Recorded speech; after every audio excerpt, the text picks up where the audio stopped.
How many friends, classmates, and relatives have you sent to their early graves without knowing?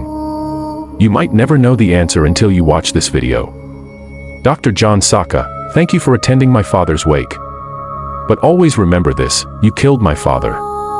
David's voice broke through the crowd with those chilling words as he opened his speech during his father's wake.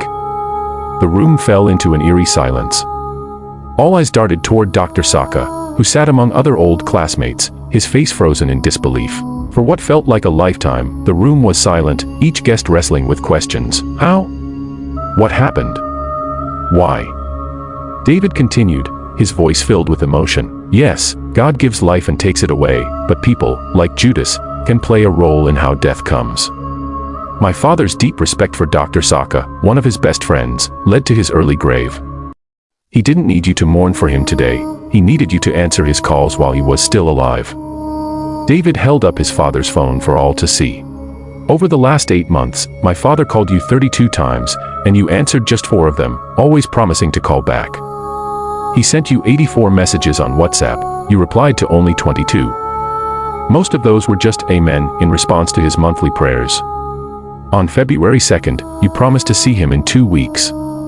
He waited, believing you would keep your word. You never did. In June, he texted you again, saying, John, I'm very sick. You read the message that day, but your reply didn't come until July, when you simply said, it's been a busy week, maybe next week. That next week never came.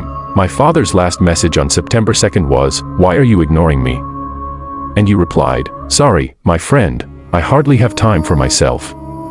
6 days later, he died. The crowd shifted uncomfortably, tears filling the eyes of many. David's voice trembled, my father trusted you, Dr. Saka. He believed you would help him. He stopped taking his medication because he was waiting for you to fulfill your promise. You never told him you couldn't help, and he waited 7 months in hope. On the morning he passed, he whispered, I made a mistake trusting John, but why didn't he help? My father never got his answer. But maybe, Dr. Saka, you can provide that answer for others in the future. David turned to the crowd, asking, as a doctor, how many friends, family members, or classmates have you reached out to, checking on their health without them asking?